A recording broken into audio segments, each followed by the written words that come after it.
powerful clubs and is one of football's most articulate voices. Enjoy.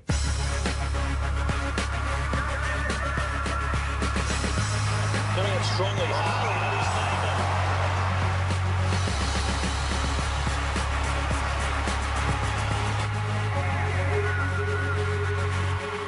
Welcome to Fox Sports, Tom. Thanks, Mike.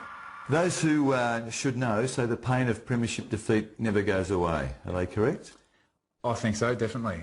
It's funny when you look at the premiership of 07 and 08. It's a strange one. I think I guess the feelings, the sort of euphoria of the high and the low. I think at this stage the feeling of the low outweighs the euphoria of the high, which is a bit interesting. So it certainly was something that was pretty hard for us and will be forever. Have you bothered to watch the game since? I haven't. No, I haven't. I've seen, obviously, snippets of it, but it's a strange one for me because I don't have much recollection of the game at all. Do you know what happened to you that day? I mean, it was a big hit. We all knew, but a lot of people at the ground weren't quite sure what happened. No, I still don't really know. I assume it's a clash of heads. It was, from what I've been told with Mark Williams, it was nothing sinister at all. Just we were both in the contest and it was off the ball as such, only because the ball had spilled out of the pack that we were in. And then it was lights out, basically. Now, you came back on, but have you got any recollection of what sort of state were you in when you actually were sent out again? Yeah, I wasn't in a great state. That was right on half-time, and then there's total no recollection at all for probably the next 40 minutes. And I do remember vaguely floating around at three-quarter time and then again going on in the last quarter, but not necessarily what actually happened. Did you fumble the opportunity, as most people think, or did just Hawthorn outplay you? Well, that's a tough one. Again, it's a bit hard because I probably should watch the game in that regard. Probably a bit of both. I think you wouldn't get anyone argue that Hawthorn played a brilliant game. Not only just a brilliant game, a pretty superb final series. They were probably the best team in September, and we had been for the previous 4 months. One more question on that day. Gary Ablett, I thought he should have won the Norm Smith. Yeah. I'm sure the Geelong blokes did, but you have a view about that? Did you see enough of it to have your own view? No, probably not, but it's just the way it goes. I think very tough to pick a Norm Smith medalist from a losing side, and at the end of the day we lost by a fair margin. You know, we lost by 5 goals. I think if you looked over Brownlow's and Norm Smith's and all those sorts of things, there aren't too many best on grounds from a player whose side's been beaten by 5 goals. He, without a doubt, has all the attributes of a Norm Smith medalist and a Brownlow medalist. So, you know, hopefully his time will come. And the emotion I think that he probably showed after the game and that week was more a reflection of not the fact that obviously that it had nothing to do with Norm Smith, but he'd left it all out in the park. And for those players that are sublimely talented, he puts in as well, which makes, I guess, it makes elite players elite, that they've got the ability, but also work their guts out. And he was just spent. Is he at his peak? Do you think he's peaked yet, Gary? Oh, jeez. Oh, that's a tough one as well. What is he? 24? He's 24 going 25, I think. Yeah. Yeah. If he hasn't peaked, that's probably pretty scary. I think even what he's shown through pre-season this year suggests he's going to have another fantastic year. So I hope he hasn't, to be honest. I bet you do. Yeah. But to ask any more for him is probably being a bit unfair. And I think Bomber summed it up really well a couple of weeks ago. He just said, look, you know, someone asked the same question. They said, let's just enjoy what he's doing at the moment, and whether he gets better, that'll be great too. But let's not sort of put any caps on him, because he's doing some pretty good stuff at the moment. Let me take you back to Port Adelaide. My memory is you had about 5 minutes on the ground in your solitary game. You had one. I thought you were going to say I was solid in that game. One kick, one goal, and the chop. What happened at Port Adelaide? I probably wasn't mentally ready for it. I didn't feel I belonged. Whether I was physically ready is another question. But by the time that second year round when I played my one game, I did think I was ready to go. Struggled also with the balance between the SANFL and the AFL. I was playing at Norwood, a really strong SANFL club, and really couldn't even get a game there. So I couldn't push my case to play AFL footy when I'm playing SANFL reserves. In fact, that one game I played in the AFL, I went played SANFL League. The next week I played in the AFL, got dropped to the SANFL League, and then the following week was in the SANFL reserves. So I played in 3 levels over 3 weeks, which is probably not great for your development. You played in one final in 5 years when you're well into your tenure at Geelong, and the club was struggling. Where did you think you and them were going at that time? So I came to Geelong when I was 20 and was able to sort of, I guess, get a spot in the side pretty early on once I made the crossover. And those early years, I think any player would say that if finals came, we played in finals in 2000, which was my first year, and we lost an elimination final. And yeah, you're disappointed, but you're still probably just happy playing. You know, you've got a career, your career's going forward. And then it wasn't until, I guess, 2004, so we had that gap where we didn't play finals, where it was frustrating, but still, you're still fledgling your career. You're still probably thinking about yourself first as opposed to the team. And as you hit your mid-20s, you're 24, 25, 20, you start to think more about club and, you know, your team's set, your individual spot's set in the team. So then, okay, I'm comfortable with where I'm at, but the club's not going any good. So that's when you start to think. And you know, we had some years in 04 and 05 where we played some good finals.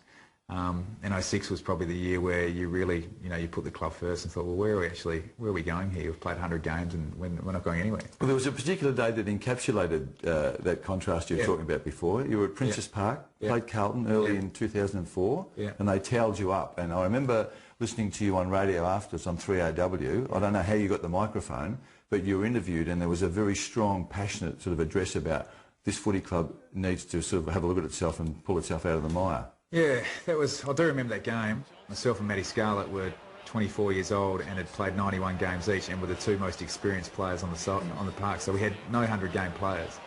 And we promised a lot that year. I think we came out and won the first couple pretty well, but then absolutely pounced by Carlton. And I think that was probably a time for me when you did start to put the club first, that, okay, I'm actually really passionate about being a Geelong player. And you're here to, I guess everyone's there to play finals at the end of the day. And the club was, you know, through Brian Cook and Frank Costa, definitely moving in the right direction from the dark sort of 99, 2000 era. And it was up to the players just weren't delivering. And that was, culminated that day. We were just absolutely... That was probably, I think, the day that unofficially you stood up and sort of emerged, not selling yourself, but people saw you as a future captain that day? Yeah, perhaps. I mean, I've always felt really comfortable in my standing within the playing group. I still do think when I was appointed it was probably still a bit of a shock to a lot of people, but maybe not so much internally. Does that rile you, this I don't know how broad the perception is, but a perception among some that you're a captain but you're not a great player? Now, I don't subscribe to that, and I'm not saying that because I'm facing you across the table, but that perception exists, doesn't it? Yeah, I think so. Yeah, and it doesn't rile me. I'm comfortable with my playing career, and you know, we've had some great sort of spoils in the past couple of years. I think it was just a catch cry as much as anything else. It was always just sort of said, Tom Harley, captain of Geelong, not, you know, ... not the club's greatest player, but that's okay. We've got some pretty good players in our side. You have. There's no shame in not being the best player at Geelong. But I also think that it also sort of it did spur me on a little bit as well. Like I think a lot of athletes would say when there are doubters out there, you do get a little bit more out of yourself, and I've certainly touched on that. You played one game as captain, injured your finger, and missed, I think, perhaps as many as 8 games. Yeah, I remember about 8 games, yeah. And came back via the reserves. Now, my memory says that you weren't particularly happy with that decision by Bomber to bring you back in the early game. No, that's. I was always happy to play the first game in the reserves. I found that perhaps you know, you got to get your touch and things like that. I tend to be a touch sort of player, you know, the ball and read the ball in the air and things like that. And to be honest, whether I was ignorant or not, I just assumed it would be the one game. You know, I'd play the 80-90% of the game and get a few touches across half back and take a few marks and then go straight in the week after. But that didn't eventuate, and I did find that pretty tough. It was definitely a test for me early in my captaincy that you know, I hadn't necessarily done anything wrong. The opportunity to lead my side, which I'd just been appointed to lead, was taken away from me. Did you broach the subject with the coach? Not so much. I didn't. It was. I guess I think speaking to the coaches since, and you can always sort of reflect on things, that they actually found it quite tough, because I think that, you know, they did respect me as a player and a person. And it was quite simple, really. The side was up and going, and we'd won about 4 or 5 on the trot, and he was, all the coaches were really honest. Just said, at the moment there's just not a spot for you. So the following week after the twos, we were, as I said, went over to Port Adelaide, and I was an emergency, so I was overlooked basically. Back in Adelaide too. Back in Adelaide, yeah. It would have been nice to play. It was a kick in the guts, no doubt, but it was also a pretty stern reminder that we as a club were going forward with a culture where no one's above anyone else, whether you're the captain or player 42. You mentioned Matty Scarlett, and I remember interviewing him once for a story, and he said in his own words he thought he was a 50% better player when you were in the team. Oh, yeah, I mean, it's really nice to hear that. Firstly, I think on Matty Scarlett, I'd unashamedly say that he's the best player that I've seen, best defender, I should say. And we were thrown in the deep end as 20-year-olds when as I said, the club were giving games to younger guys, and we were playing full-back and centre-half-back for probably 100 games. But we played a 100th game together. It was a really special night. And we'll be mates forever. Very different people for the people who know both Matt and I. But we've definitely got a bond on the field that, we just seem to know what's going on. Lots of people saying that the game is becoming soft, if it hasn't already become soft. Yeah. As a man who's out there, do we get it wrong? I mean, is it still as tough as it's ever been? I think the best way to answer that, I'd challenge anyone who says that to sit front row on ground level and just have a listen and have a look at the velocity of the hits. I think, sure, there's the cheap stuff's been taken out and the bumps are grey area at the moment, but the actual intensity at the footy, we've never had better and more powerful athletes playing the game. And the hits are as big as ever, and I've had plenty, and the grand final was just an example of how things an innocuous hit, but it was just done with so much force, can render you useless for the rest of the game. And the game's not soft. It's definitely magnified. It's officiated a lot better, but it's certainly not soft.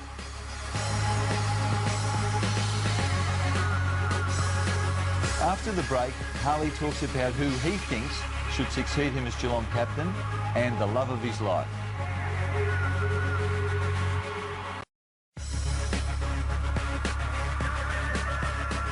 When football's your job, Tom, can you still love it like you did as a kid? Yeah, you can. You can certainly love the game. I missed the first NAB Cup game when we played Adelaide. It was 10,000 people at Telstra Dome, and you slugged it out over summer, but then once you get into the rooms and the guys are doing the warm-up, and I couldn't help but get out on the ground and kick a few balls out in the warm-up just because you love the game. At the end of the day, we're fans, but there are certainly certain aspects, not so much the playing and training side of things, but the scrutiny, I guess the sacrifices and compromises you have to make with lifestyle, those sorts of things that perhaps can take the fun out of it. I talk to players who are adamant, look me in the eye and say that they get no joy out of football from Monday morning until when they play their game, because of the build-up, because of the intensity and whether it'll work, whether they'll win, whether they'll play well. Can you relate to that? Not so much. I really do enjoy I do enjoy training. I do enjoy. I'm a bit left of centre. I enjoy meetings and things like that. You are left of centre. And but to say that you don't enjoy it from Monday to Friday doesn't resonate with me, because you're with your mates all week. Like we often joke around in the Geelong change rooms, but just what an amazing workplace. It's 2 o'clock on a Tuesday afternoon. You're sitting in the spa with Ryan Gamble, and he's telling you stories about whatever. Yeah. I live in Torquay. It's brilliant.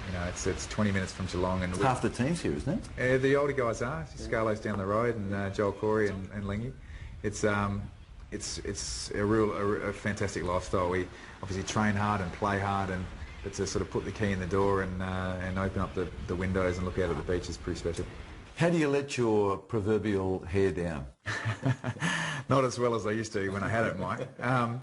I guess I just relax like everyone else. I love music. I'll try and play a little bit, listen to a lot. Who do you listen to by choice? By choice, I like rock and roll music. Sort of Oasis and Radiohead, and then grungy sort of bands. It's probably a little bit. I went to a gig actually last night, and at a punk rock gig, and I'm 30, and I'm there with all the 20-year-olds with the skinny jeans and the sleeve of tats. Got any safety pins? No. So I'm probably the antithesis of the punk rock listener, but I do enjoy that sort of music.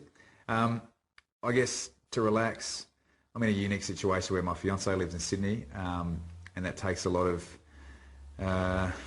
want of a better word, takes a lot of energy to keep that relationship going in terms of obviously phone calls and emails and that kind of stuff. And then any spare time when we can actually get our timetables together, that's bliss, you know, that's the way. So how regular is the contact? It's, contact's non-stop, but the actual, we'd see each other, I'd say, 3 out of 4 weeks, 3 out of 4 weekends. She's a trooper. She, for a Sydney girl with no AFL knowledge, affiliation whatsoever, has just really embraced. That's what love does, Tom. Oh, apparently not.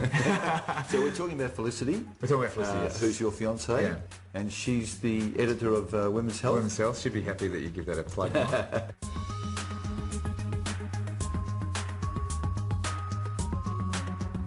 Explain to me how the editor of a women's magazine in Sydney becomes engaged to a Geelong footballer. So we've been together, what, 2.5, nearly 3 years. And before I worked at Women's Health, I was the deputy editor of Cosmopolitan. And every year I had to do the shoot with the hottest players of NRL and AFL. And I came to Melbourne and Tom was the AFL player and just kind of progressed from there, really. He sent me a text after the shoot and said, if you're ever in Melbourne, let's meet up for a drink. And I said, never really in Melbourne. And I hadn't actually been to Melbourne for 4 years before that. And then I just so happened the week after to be in Melbourne. And here we are. Here we are. You've got a high-powered job and he's a captain of an AFL team. How difficult is it? How frustrating is it? I won't lie, it's not easy. It's frustrating when you come home, when you have a really bad day at work, you just want to come home and vent, or you just need a hug. But I think we just make it work. We know it's me forever, and we know that we really want to be together, and we just make it work. And I think the key to making it work is just communication. Like, we make sure that we really speak about our feelings, how we feel about each other, and the future. I think we're really upfront. Okay, what are we going to do here? What are we going to do there? And just have lots of options in place.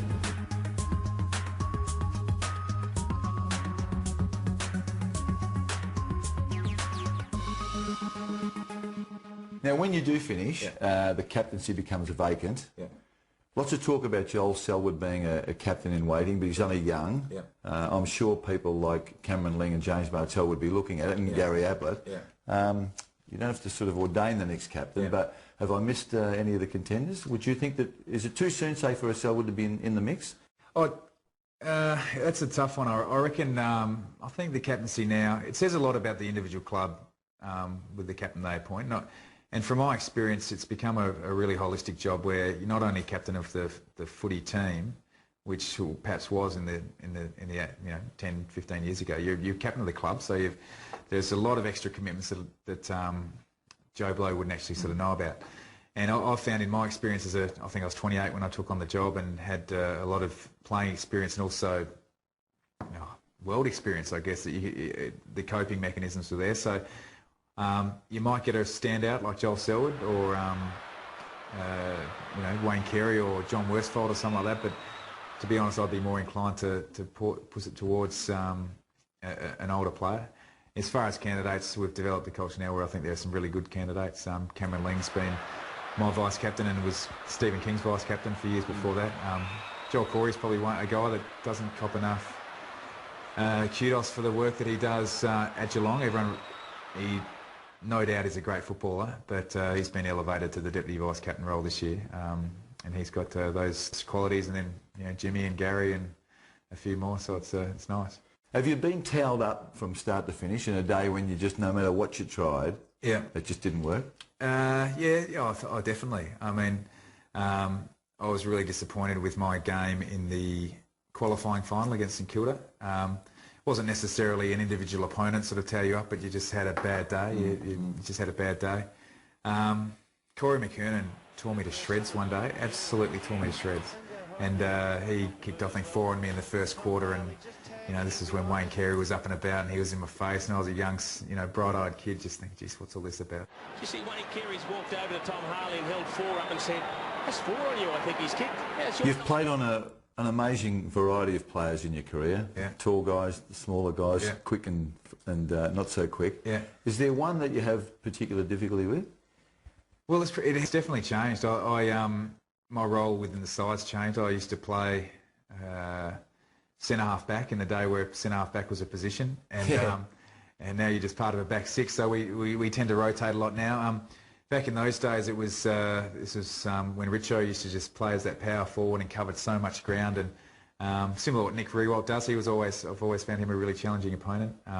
But my first ever game for Geelong was on Darren Jarman in 1999, and I kept him to 1 goal for the first 3 quarters, then he kicked 5 in a quarter on me. So he has a habit of doing that. As someone sort of pointed out, he'd done it in grand final, so I wasn't too bad about it.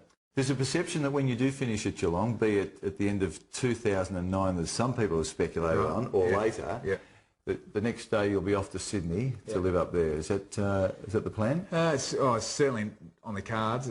I mean, we've got to sit down, I guess, and see where it pans out. She's worked really hard over 10, 12 years to have a career. At the end of this year, though, we're getting married in October, and you know, if I play on, we're not going to do the long distance relationship as a married couple. So should you know, we'd have to explore the opportunities of her moving here or whatever. So we'll play it by ear. And to be perfectly honest, we don't really know what's going to happen. But I'd enjoy the challenge of moving to Sydney and living in the state. I know the AFL are excited by the idea. I mean, would you think when you finish playing that you'd see yourself going in the direction of administration or sort of an ambassadorial role, or even West Sydney? I mean, I know you won't live in West Sydney. But, why do you say that, Mike? I think it's more Rose Bay. Oh, right, okay. Well, Flissy lives in Rose Bay. Yeah. So, but I mean, would an active involvement in Sydney, has that got some appeal to you? Yeah, definitely. I think whether I like it or not, footy's what I know from 12, 13 years in the game, and also love. So definitely, if an opportunity arises there, I'd be more than interested. I don't think coaching's necessarily my kettle of fish, but I do have a real interest in the management side of things, and my position in the past couple of years, this development of leadership and culture about, you know, not necessarily just footy clubs, it could be sporting teams or, you know, big corporations. I really enjoy that facilitation sort of process. So I'm going to keep my options pretty open, and we're in a bit of a credit crunch though. I might not get a job anyway. I might have to play along 40. I've enjoyed the chat, Tom. Good luck for 2009. Good on you, Mike. No worries, thanks.